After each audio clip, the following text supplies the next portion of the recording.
Okay, any questions about any of that? Now, let me see. Has our speaker arrived? Chris, are you here? Yes, I'm here, Barry. Thanks. Okay. Well, we're pretty much right on time, Chris. So let me introduce you. So our speaker today is going to be Professor Chris. He is from the Department of Environmental Studies.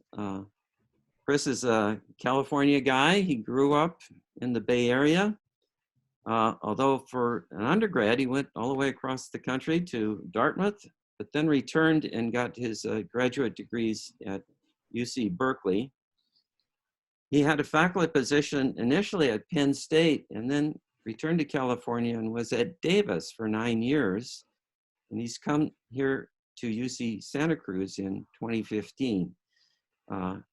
Chris is the holder of an endowed chair. It's the Dorothy Everett Global Information and Social Entrepreneurship in the Department of Environmental Studies. It's linked to the Everett program, which he may or may not tell us about. I guess if I were to summarize what Chris's scholarly activities are, is he works on one of the big questions, and that is, are the resources in the world equitably distributed? And if not, and it seems they are not, what can we do about it? So with that, Chris, I'm going to turn it over to you. And Chris is going to be showing us a PowerPoint. So he's going to be doing the screen sharing from his end. Let's see if I can do that here. Have you seen that Looks good. presentation? Okay, great.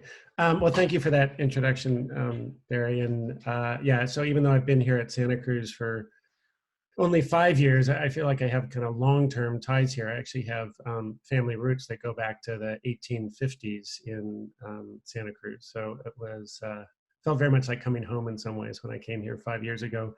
Just thank you to all of you for coming to this talk. Really appreciate the interest. And what I decided to present today is really more a thought process that's informed by a couple decades worth of research looking at technological change and the information economy. I did my dissertation in the mid-90s on labor markets in Silicon Valley, and have been looking in various different ways about future of work issues and technological impacts on our economy, and as Barry said, issues of inequality for, I guess, a couple decades since then.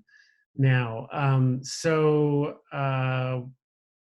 hopefully this will spark some new thinking. Would love to get some feedback, questions, and answers at the end, and see where it goes. And of course, when I put this talk together and was thinking about presenting, I suggested this title long before the coronavirus crisis hit.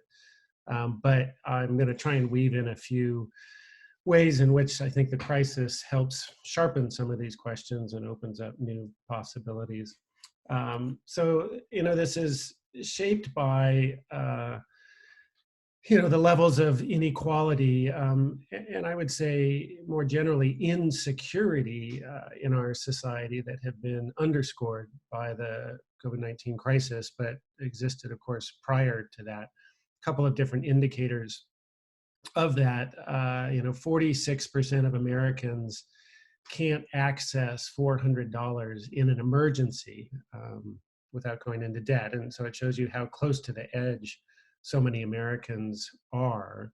I didn't put the statistic on this slide, but the other statistic is that 4 out of 5 Americans at some point in their life will experience at least a year in poverty.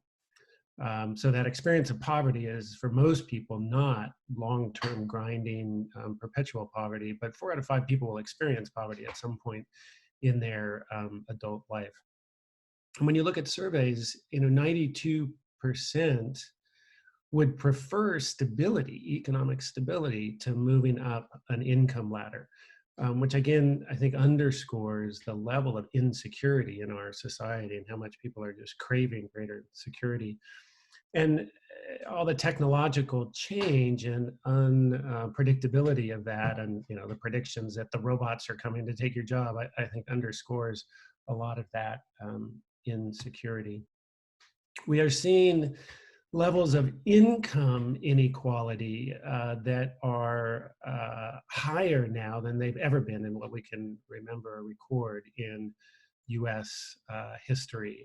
This is a share of total income by the top 10% of income earners, which is now over half of total income. This is data from Thomas Piketty and Emmanuel Size. And of course, wealth inequality is even more unequal than income inequality. This is just a table that shows from the Survey of Consumer Finances just the change in wealth inequality from 1983 to 2016, the most recent survey data we have. This just looks at the bottom 75%, bottom 3/4 of households or families in the US. And you can see that essentially from the 40th percentile down, there's been no wealth accumulation over that time period of nearly 40 years, 20, well, a long time, and actual loss of wealth at the lower income. I show that slide of just the bottom 3/4 because when you actually include the whole population of the US, it shows how much of that wealth accumulation is really occurring at the top 1/10 of 1% or top 1%. It's just an incredible accumulation of wealth that has happened over the last 30, 40 years in that population. And part of why that's happening, of course, is incredibly increased returns to capital and investment and declining returns to labor. And there are multiple ways of showing it. This is one sort of widely used chart developed by the Economic Policy Institute, again, coming from US government data, that just shows the gap between increased productivity, which has gone up 250% during this time period from 1948, and hourly compensation, which has only gone up 150%, and really separated in the mid 70s and 80s and really accelerating over that time.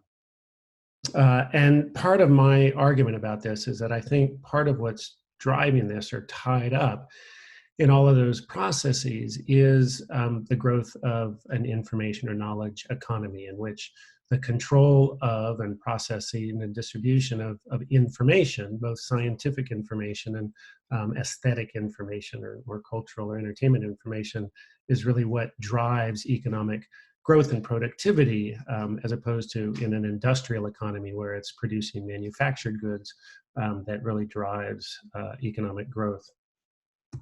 And I think we're in a moment where we need to rethink quite fundamentally some dimensions of our economy and sort of our basic analytical categories of how we think about the economy. That's why I talked about the subtitle of this talk is about rethinking value and price and labor.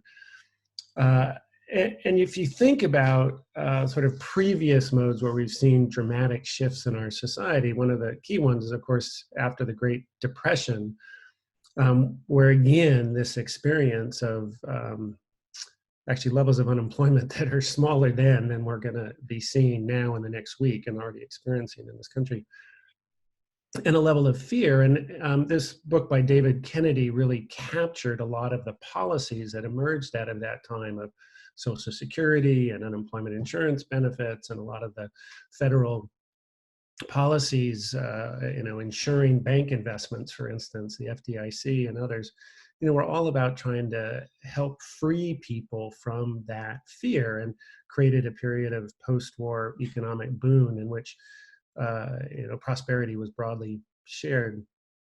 And I think, we're close to Silicon Valley, sort of the driving sectors of these information technology changes, although I want to stress that I think the technology impacts are across all sectors of the economy. And some of my more recent work has been looking at the future of work in retail groceries, as well as at sort of on-demand platform work, sort of ride-hailing work. But I think in this COVID-19 moment, as well as being in Silicon Valley, it's a chance to really try and rethink our economy, and particularly value, and what produces value, and what are the sources of economic value in our society. And for people who are interested in a more in-depth treatment of this, I'd really urge you to look at Mariana Mazzucato's work. She's an economist at London School of Economics, I think it is London. And this book, The Value of Everything, Making and Taking in the Global Economy, really highlights this fact that, prior to really the 1850s, a lot of economic thought was really trying to address this issue of, what are productive activities in the economy and what are unproductive activities, or really extractive activities, simply rent-seeking behavior, or living off the surplus produced by others. But really, with the development of neoclassical economics, essentially we have equated value with price. That if something can capture a price in the market, it has value. And yet we know from everyday experience that there's a lot of economic value that goes into the economy that's unpaid labor, for instance. Feminist economists have taught us that for many decades now. And then there are certain things that have prices that are negative things in the economy. You can imagine a company like Silicon Valley tech firms producing Superfund toxic waste sites as they're producing semiconductors in the 60s and 70s. And then, the cost of cleaning up that toxic waste becomes an economic value as we measure GDP, even though it's clearly sort of cleaning up the mess from previous rounds of accumulation. So I think we need to think more fundamentally about what are the activities in our society, both that have a price and don't have a price, that are adding value and that are subtracting value as well. And part of the argument that I want to make is that information and knowledge, not labor alone, is an increasing part of driving value creation. And information and knowledge has very different characteristics than labor. One of the most important is that it is, at least the scientific information and knowledge, is cumulative and accumulated over really centuries of human activity, in which it's a common inheritance that forms the basis for new products, new services, new economic value in our society. And that at every step of the way, there are important public sector contributions to that public knowledge. And just reading the headlines this morning about the federal government now committing $1.2 billion to AstraZeneca as part of developing a new vaccine for COVID-19. And, it's a case where the public sector can invest at a scale that is impossible and in a time frame that the private sector is not able to. Again, another book by Mariana Mazzucato called The Entrepreneurial State has a really insightful analysis as an example of this, of the iPhone, in which she points to and traces the origins of many of the technologies in the iPhone, everything from the lithium-ion batteries and the signal compression, the liquid crystal display, even the Siri voice recognition system, come from public sector investments. And she conceptualizes this as early stage venture capital. You're investing in technologies at a time when the private sector is not able to take the risk required to invest at that scale that is required to really build out these new fundamental technologies. And I'll come back to this point in a few slides down the way, but part of what she says also is, normally venture capitalists, when you invest in a new technology, you're taking an equity stake in that. And that's because many of your investments are not going to pay off. And so the ones that do would pay off 10-fold, 100-fold time to make up for that risk. And we have a risk reward nexus in our public sector investment where we don't get the return. Instead, Apple and, by extension, AstraZeneca and other, companies are capturing rents, capturing the technological benefits from public sector investment that isn't returned appropriately to society at large, because we don't tax wealth, we tax income, and it accumulates in the form of wealth. And so as a result, we are underinvesting in innovation, and you can see the decline of public R&D expenditures over the years as part of that. But if you think about, another form of value creation in our society is in our data as part of it. It's in the networks that all these technology companies are built on, and in the sort of platforms themselves. And the thing I want to highlight here is that there is a value in us being part of these networks in and of themselves. I mean, there's a reason why there's only two significant ride-hailing companies. Because if there were, 1,000 different ride-hailing companies, each of the service they would provide would be horrible, because you'd have to wait forever, because there'd only be a couple of drivers on any service at one time. This is very different, for instance, than a restaurant. We can have thousands of different restaurants, and the quality of service in any one restaurant is not dependent on who else is using it.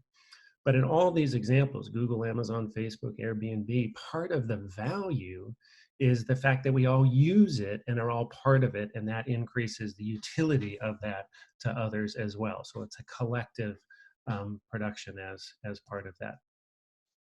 For people who are interested in this topic more, this is another great book, Hetero Nation by Hamid Ekbia and Bonnie Nardi, who really makes the point that adding value or work happens in many different places, and that the technological interaction with that is not simply that technology is replacing work.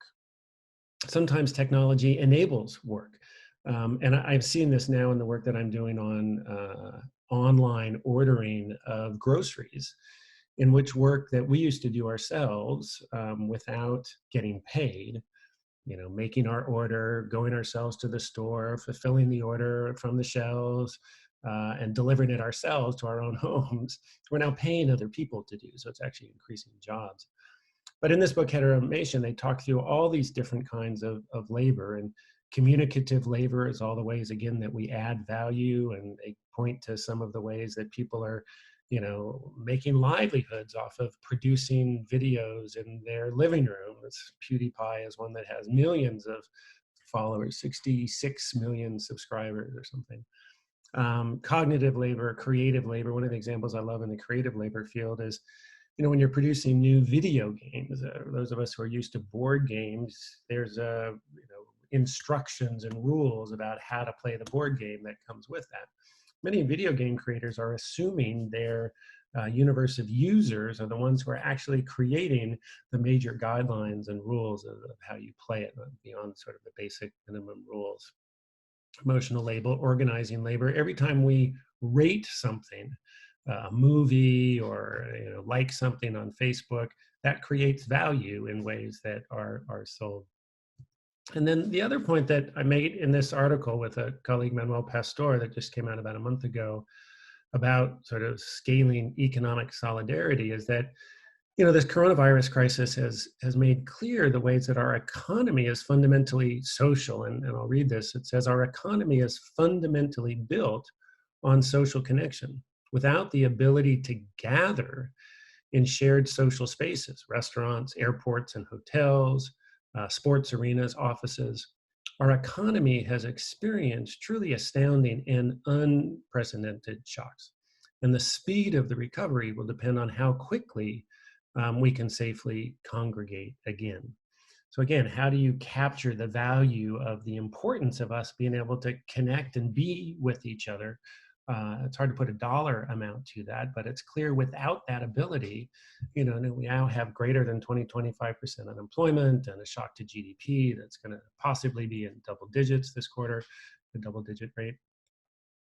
So all this to say that there are collective forms of value creation. But that value is then captured in incredibly unequal ways. This is a book, Frank and Cook, that actually came out in the 90s, one of the 10 best business books of 1995. So we've known about these dynamics for a long time of, a winner-take-all society. And some of that has to do with the network effects that I talked about, that, you only get one or two Uber or Lyfts, or, one Facebook. It's not like we have Facebook and MySpace and 20 other social media platforms because we all want to be connected to other people. It also comes about because, the stars in any field can reach a global audience. And so there are returns to scale that are substantially accelerated in an information and globally connected economy. And we can see that in the statistics. That chart there shows the level of market concentration from 1985 to 2015 across multiple sectors of the economy. And that essentially part of what we're seeing in why that's happening is that increasingly companies are capturing these, what I and others call technological rents. And this is particularly obvious in industries. This is going to get a bit technical here a little bit. Industries with high sunk costs and low marginal costs, in which there are strong incentives for companies to try and create and maintain those temporary monopolies. And let me try and explain that visually. And someone someday is going to help me create a better visualization for this. This now dates from some time ago. I try to explain to my students. But if you think about a typical industrial product, producing an automobile or a washing machine or furniture or whatever, you have certain costs, red ink, and they may be high when you're building your factory and before you're able to start producing your product. And then maybe they come down a bit, but you still have to pay for materials, you have to pay for labor, you have to pay for the energy. And so your costs remain quite high. Your revenue as you're building the factory is zero until you're able to actually build the production facilities. And then, if you're successful, you're operating at a profit margin of 3, 5, 7, 8%. And so the debt that you go into and building up the productive capacity gets paid back over time with that kind of margins. But if you're in an information product, one example you can think about here is producing a movie, but semiconductors or software is part of that as well, in which you have very high initial production costs. But once you've perfected the product, produced the movie, whatever else, you have very low marginal costs of production. Whether you're using one version of the movie or 20 million versions of the movie spread all over the globe, is a tiny incremental cost compared to the initial cost of producing it. And similarly with semiconductors, the research and development and time that goes into each semiconductor is vastly more than the cost to produce each individual subsequent semiconductor itself. And what does revenue look like? Well, again, no revenue until you get the product finished. But then you get marginal profit rates of 40, 50, 60%, and sometimes even higher than that, depending on what's there. And so there's a variety of competitive dynamics that come into this kind of market, where what you're trying to do is be the first at the market and capture the rents from your new innovation or new technological development, and essentially have a temporary monopoly. Because once a competitor comes in with a similarly performing semiconductor, for instance, it'll push the price that you can capture for that down close to that marginal cost of producing each additional one. And so if that sort of marginal cost or the price gets pushed down to that marginal cost too soon, you won't earn enough of that black ink to pay back the debts that you've incurred in producing the product in the first place. So, essentially we can expect to have monopolies in many, many of these sectors that have low marginal costs. And it points to our need to refine and redevelop our monopoly legislation in this country, not so much in terms of breaking up monopolies, but figuring out how do we redistribute the rewards from that and ensure we're both incentivizing innovation, but ensuring that that monopolization doesn't become so strong that it prevents further incentives. I want to point out, as part of this, we also have really structural inequalities that are built into the way we structure our economy, that I would argue, are not necessarily connected to value, but certainly are connected to price, and how that gets rewarded in our economy. And one way to look at that is just the amount of revenue produced per employee. McDonald's, Walmart's, on the order of 60,000 or 200,000 per employee. But you get into these information products and commodities of Google and Facebook, and Apple now is not in here, but that's actually over $2 million per employee. And, that's in contrast to jobs in locally serving industries where you don't have those global economies of scale, you don't have any of the network effects going on, where we have very, very low paid jobs and low wages. And 1 out of 7 private sector jobs are in the food system, for instance, and 8 out of 10 of the lowest paying occupations are in the food system. Most of those, by the way, are in restaurants, not in the fields, although farm workers are part of that as well. And one of the things I like to point to in this, in terms of thinking about, for instance, Facebook's revenue per employee, they've been on an acquisition spree through much of their life. And a couple of examples: in Instagram, they purchased in 2012, 13 for $1 billion. That came out to about $76 million per employee. They purchased WhatsApp for $19 billion a couple of years later. It turned out to be the equivalent of about $345 million per employee. And those employees were pretty smart, but they're not worth that amount of money. What Facebook was buying in that context is the connection to the consumer. At that time, WhatsApp had 400 million global users who were sending 35 billion messages a day, roughly. And that's what they were buying, is the value in the network, not the value of the human capital in the labor. Now, this is all a problem because so many of our people and livelihoods are dependent on jobs in those locally serving industries. We're not all tied up in the tech industries where are these kinds of economies of scale. And this chart shows one example of that. Blue line is in California, all of the employment in high tech services. And you compare that to employment in care occupations, nursing, elder care, family care, child care services, from 1990 to 2018, which have grown much faster than high tech services and are substantially more jobs, and yet are predominantly poverty wages. So here's the key premise, kind of summarizing all of this, is that paid labor is increasingly disconnected from sites of value creation and value capture. And the value creation is happening much more through sort of collective contributions to economic value, in creating these knowledge commons, information commons, social network commons, et cetera, and less in the individual contributions to the enterprise. And the value in that is captured increasingly in rewards to owners and managers in the stock markets and returns to capital than in the labor market. But so if that's true, and I think there's plenty of evidence to point to that, then what are the implications for our system of individualized wage labor, in which we're so rooted in this notion is to be a valued member of society and being a contributing members of society that somehow has to be tied with your individual wage contribution and individual labor. Well, I would argue that we need to be thinking much more about a social wage. What are the ways that we can underpin and support the social creation of wealth and invest in a broader, more prosperous, and more shared society?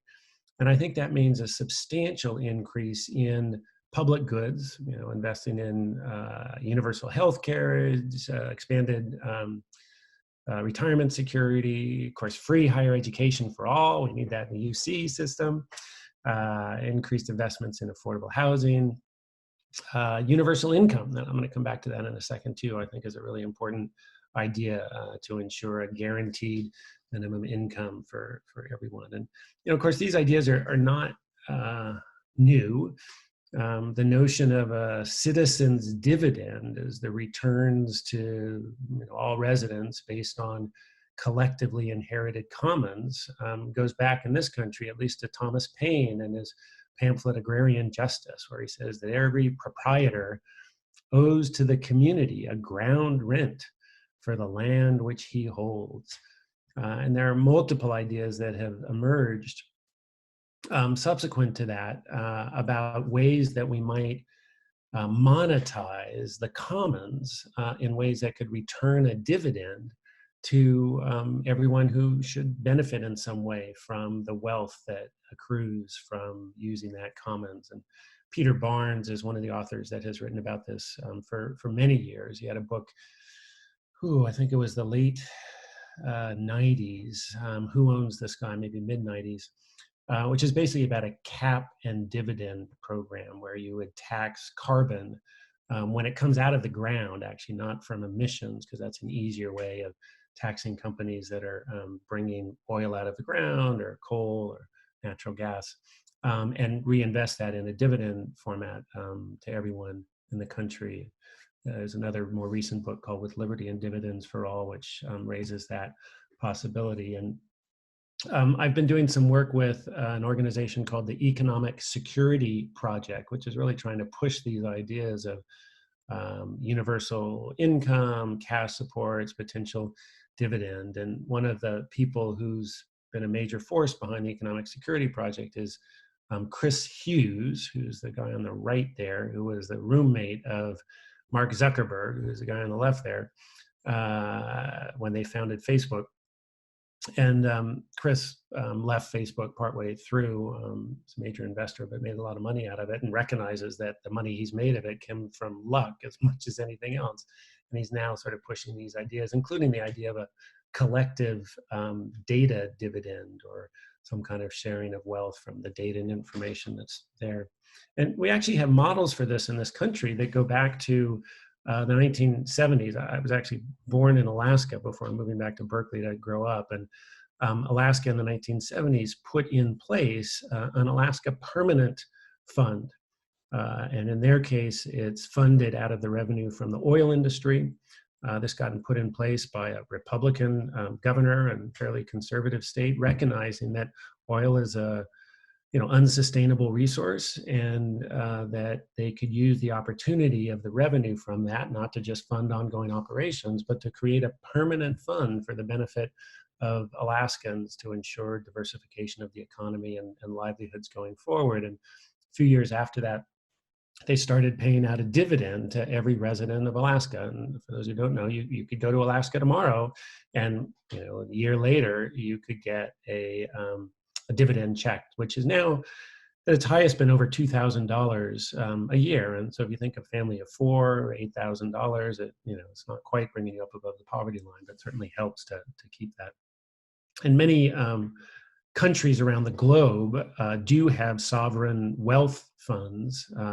Very few of them pay out a dividend. The Alaska Permanent Fund is one of the few, but there are proposals out there, and I'll point to another resource. The People's Policy Project, Matt Brunig, has put together this idea of creating a social wealth fund for America, which again would pay out a dividend to every American from the wealth that's accumulated. And he's come up with some fairly detailed proposals for how you might bring assets into that fund. And some could come about from voluntary contributions, a tax deduction to that fund, or by generating resources from public assets, public lands, waterways, buildings, et cetera.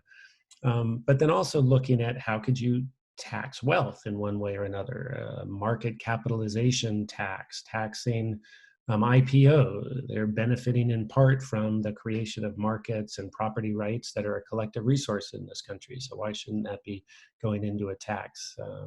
Financial transaction taxes, et cetera. So there are certainly models out there about how you might do that.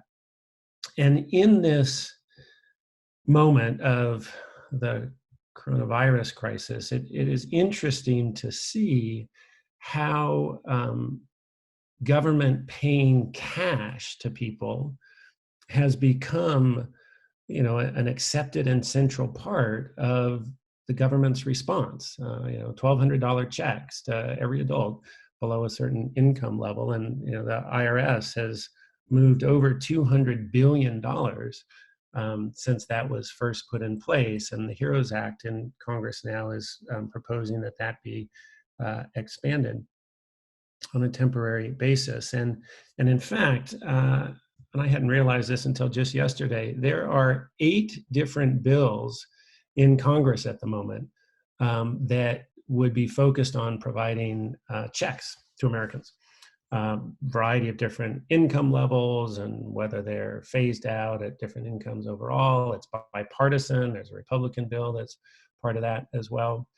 And, again, I think there's a recognition in that there is a collective benefit. It's not just about protecting those that, are without a job, but our economy, in fact, depends on the ability of everyone to respond quickly once the crisis is brought under control and we can start congregating again. And so if we want to sustain our economy, in fact, having a government play a role in providing cash to people is an important ingredient in a broader set of policies to deal with a crisis. And, there are many of us that think, oh, this could be a first step to, these are all temporary policies. But, once people get the experience of the security that's provided by some kind of regular paycheck to ensure you don't fall below an absolute minimum level of income, that might create a political will to make that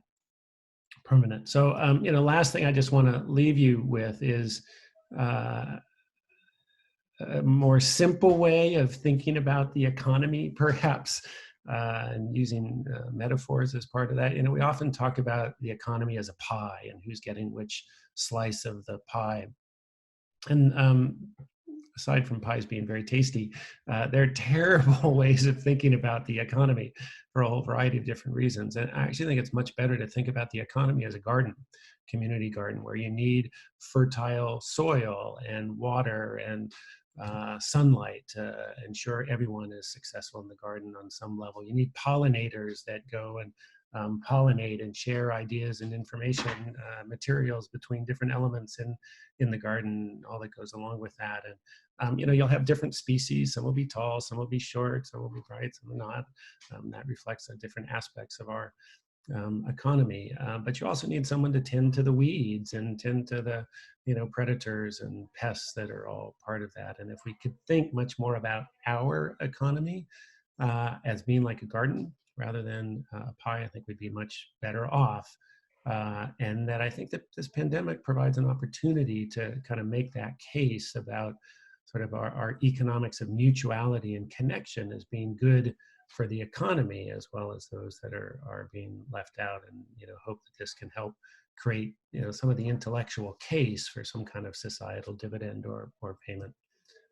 So that's what I've got for you today. If you're interested in some of my other work, I direct a relatively new institute on campus called the Institute for Social Transformation, transform.ucsc.edu, and some of my work is on there around this. And with that, I would be very happy to take any comments, questions, and particularly challenges. We all get smarter when our ideas are challenged. So I would welcome people who would disagree with me as well as those who have questions.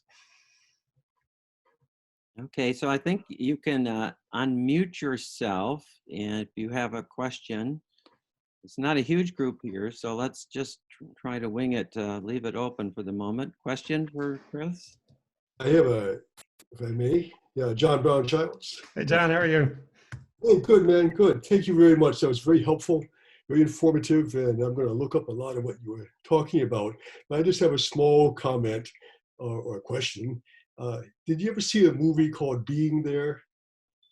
It rings a bell. Yeah, I was, yeah, tell me more about it. Well, the basic theme of the story is that there's a man who is a gardener or in a big estate, and I can't remember the details exactly, but he gets an appearance on a nighttime show where he's somewhat he's restricted in his mental abilities, but he talks in very straightforward terms. So he starts to be considered to be an economist and a politician who could run for president of the United States. And his last name becomes Chauncey, first name, then Gardner is the second. And on this late night show in the movie, he's asked questions about what to do about the economy. And he responds, because he doesn't really get the question, but he responds in terms of gardens. I'm gonna go look at that film again. Thank you for reminding me. Oh, it's a good one. Says, this is wonderful. We understand it. Make him president. Anyway, I mean, take a look at it sometime. It's a great scene in itself, but it works because it is about growth and nature. And so, anyway, there it is. Thank you for that. I will go check that out again. Okay. Well, I'll ask one if the others aren't. A political question, really. It seems that if you look at these data and show that people, especially people who don't have college educations, are really just not making it, politically, they seem to vote against their own self-interest. Do you think, is this true? And do you have an explanation for why people don't recognize the inequality that they are being subjected to? Well, it's such an interesting question, Barry. And it's, my training is in geography and really sort of urban and economic geography with a sort of very materialist political economy training. But as I've gotten more into these kind of issues, it has made me appreciate the importance of narrative and language and framing. That, in many ways, how we think about the world shapes how we perceive it. And, I think in the political realm, really the last, 10, 15 years has shown us how little facts matter in political life, that it's really more about the stories that you tell. And I would say that that's true as much about kind of Obama's success as it is about Trump's success, although I think Obama had a little more commitment to the truth. But actually, when you look at some of the measures by PolitiFacts about trying to measure sort of the public statements by elected officials, they have this, I have another slide on this, but they have a scale of, mostly true, somewhat true, somewhat false, mostly false, and they have pants on fire, false, liar, liar, pants on fire. And, Trump shows up in the worst of sort of all those measures. But even, some of the best politicians, which included Obama and Jeb Bush and, some bipartisan, only about half of their statements could be considered true or mostly true. So it says something about the nature of media in our society and, a sense of having to tell falsehoods to get political motivation behind that. So, I think that's a dimension of it. But I think part of what we're trying to do, I say we in this sense, I'm doing this work with Manuel Pastor, a former UCSC faculty member and undergraduate alumni and a longtime collaborator, a project on solidarity economics, that the one article I pointed to there, sort of part of that series, is really trying to figure out sort of how do we rethink economic theory and narrative as part of that. And I think part of the challenge in our society is we have such an individualistic culture, an individualistic ethos, and that sort of deeply, deeply ingrained. And yet the economy is a collective construction. Mm-hmm. It's produced by all of us, and differing ways and differing levels, and there will be differential rewards as part of that. But on some level, it's a collective production. And so part of what we're trying to do is figure out how do we use language that can help all of us better understand, that garden metaphor or our collective values that are connected to that. And one thing I've been really increasingly trying to do as part of that is never to use the term the economy. I have not successfully done that yet because it's so deeply ingrained.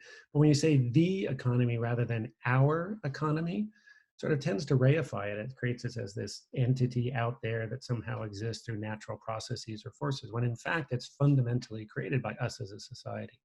And it raises questions when we talk about our economy of, well, who is the us in that context? Who's it being created for, and who's benefiting from that? So, there's not a silver bullet answer to your question, Barry, of course, but I think it is rooted in that sort of the way we think about our economy and the world as much as it is about the political dimensions of it. But then even, if we come to have that collective understanding, how do we shift our political structures is a whole nother set of challenges. Other I'd like questions for Chris? I'd like to ask a question about research investment. You indicated that the government doesn't get equity in the investment, but it strikes me that the government gets a share of the revenue from the growth of that business or that development, and that's equivalent to a 10 to 25% share of the equity. It's a 10 to 25% share, depending on what the tax rate is, of the income generated from the equity. It's a very different thing than taxing wealth. You talk to any venture capitalist, they'll say, I don't want just a portion of your revenue. I want equity stake in your company because I want to capture the wealth that's created out of that. And that's the key difference, is that we assume, if we just tax the income from it, that'll be enough to reward the risk that we take. But with the level of wealth that's accumulated in a very minority and small share, I think it points to the fact that we're not adequately capturing that wealth. So that's the key difference, is that, I think we need to be gaining an equity stake in, or somehow taxing the wealth created out of that, not just the income generated from it. And again, that's that shift from sort of a labor return to, returns to the commons and collective production. Comment? I have a question. Sandra, go ahead. Sandy. Yeah, I have a comment and a very brief question. I'm glad you raised the issue of the weight placed on the individual versus the weight and value placed on the societal relationships, because I think that's really key going forward. My observation is that if we're honest as Americans and have a discussion about how our country has responded to the pandemic as other countries, we would be forced to admit that stronger social cohesion and, to some degree, loss of personal autonomy enables a society to cope better with this kind of challenge. That's my observation. My second, so maybe there's larger lesson to be drawn here if we're honest about it. My second point is a question to you. You mentioned a laundry list of ways of redistributing income. Do you do models of those various strategies, and do you have an opinion as to which of them would be better?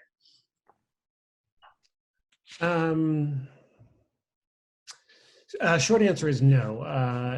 I've done some estimates of what it would take to fund a universal basic income, and judging from different income levels and who would be eligible or not.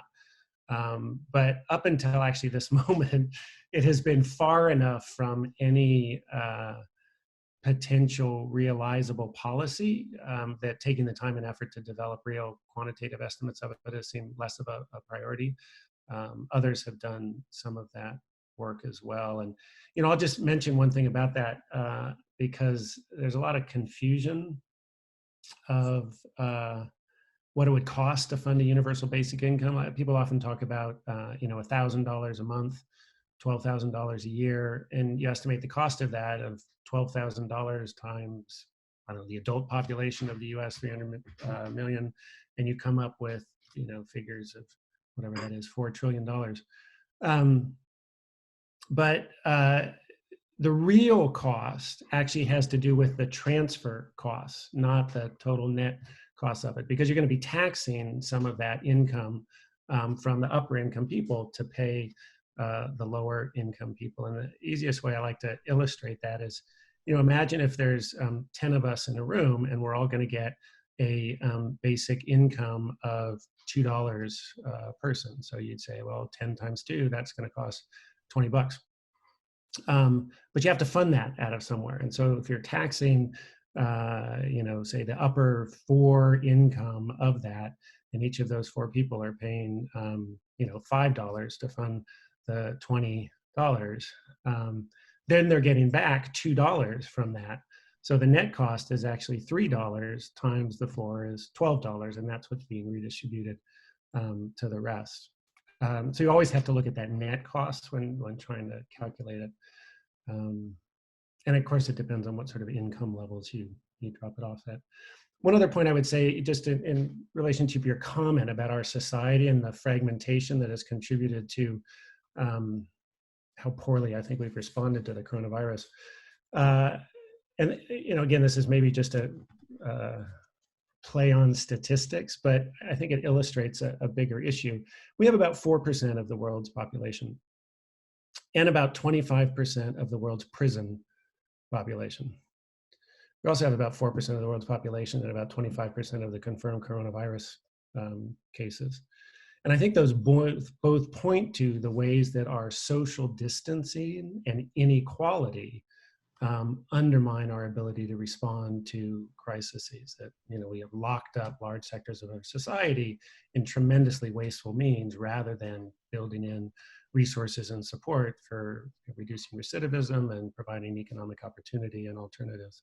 And I think that's part of what has driven the unequal impact in our society. I'm sure you've all seen the statistics about the disproportionate impacts on African Americans and Latino residents. And again, it's built in structurally. They are working in a set of occupations that are much more dangerous in terms of their exposure, much more dependent on public transport, and have much worse underlying health conditions that make them more vulnerable to the virus.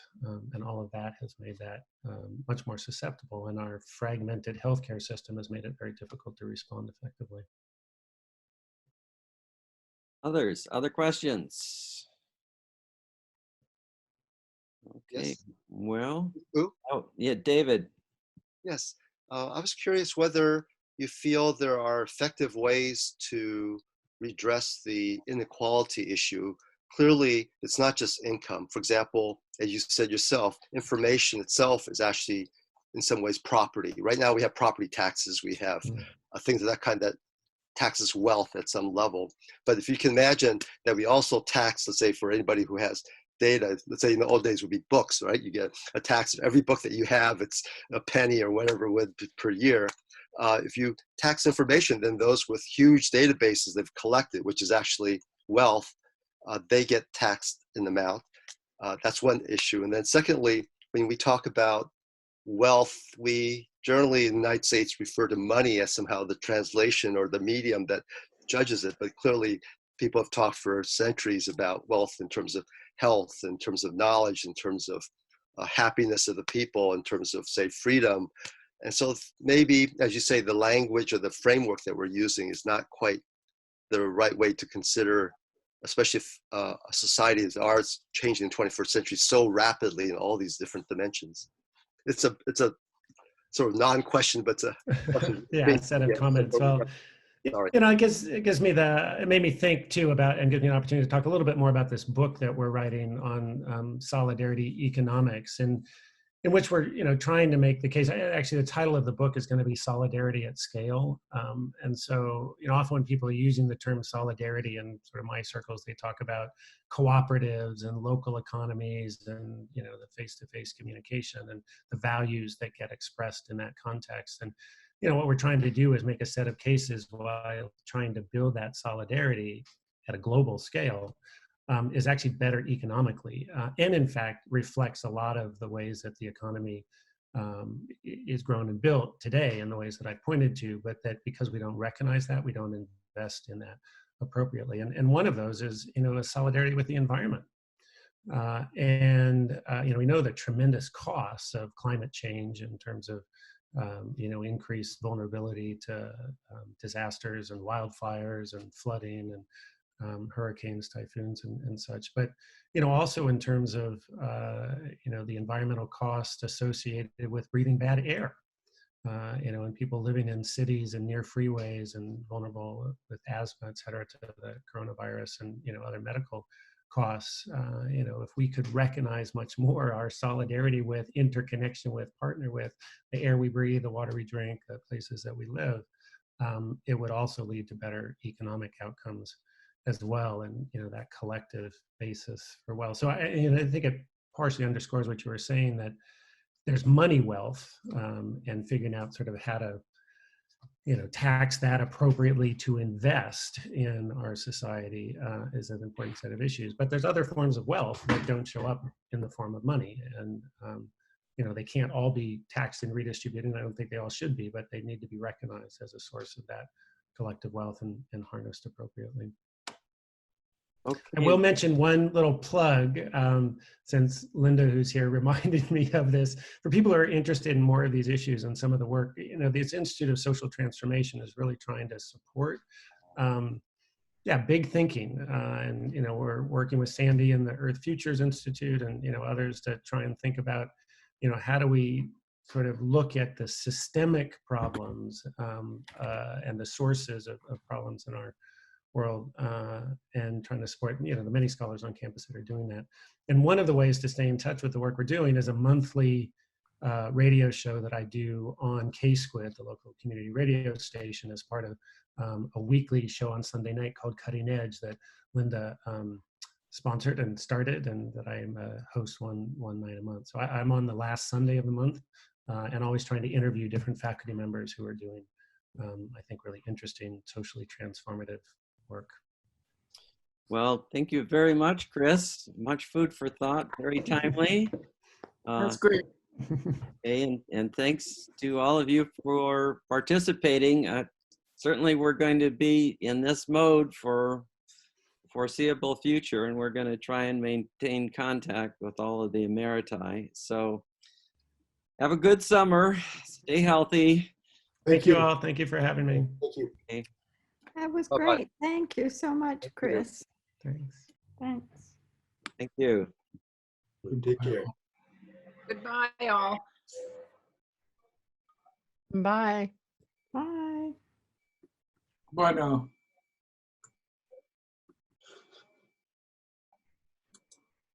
Fine. Thank you, Chris.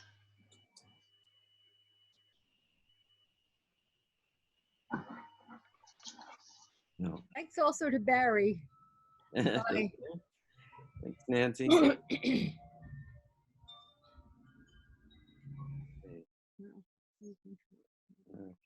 just about